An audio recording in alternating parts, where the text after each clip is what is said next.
Virat Kohli, the chase maestro who doesn't always need a century to win the game.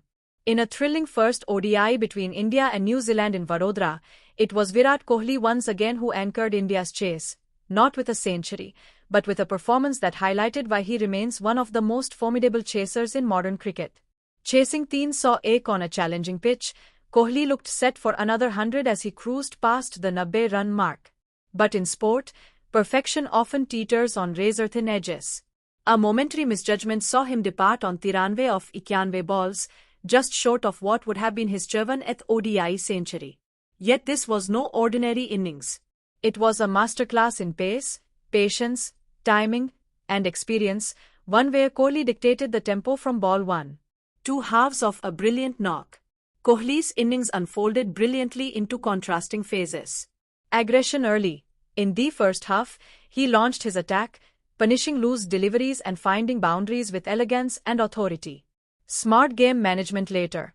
As the chase matured and the required rate tightened, Kohli eased off the big hits, focusing instead on rotating the strike, punishing bad balls, and steering partnerships.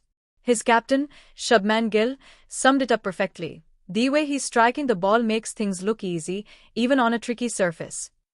A human touch to a heroic night. Cricketing greatness is often defined not just by centuries and records, but by impact. Kohli's knock wasn't flawless, he fell agonizingly short, yet his presence at the crease kept India ahead of the required rate for most of the innings. After his dismissal, New Zealand briefly surged back into the contest, taking 3 quick wickets. But India held firm. KL Rahul and the lower order held their nerve to close out a tense 4-wicket win. In the post-match presentation, Kohli explained his approach with characteristic humility, not fixated on milestones, but committed to the team's victory and situational clarity.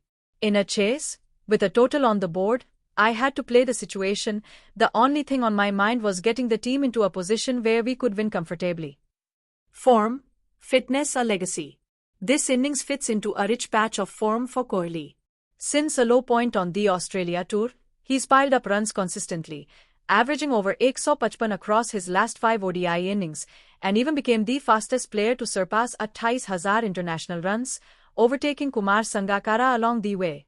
And while centuries are a hallmark of his greatness, this performance showcased something even more vital: his ability to read the game, adapt, and control it when the pressure is highest. The bigger picture. Kohli's influence in chases goes beyond statistics. From World Cups to bilateral series, his presence in the middle breeds confidence into the lineup and fear into the opposition. Even when the 3 figures elude him, his contributions are often decisive in shaping outcomes, the hallmark of a true modern great. As fans worldwide know, sometimes it's not the milestone you reach, but how you help your team get over the line that defines your legacy. And on this night in Vadodara, Kohli did just that, with authority, maturity, and match-winning intent.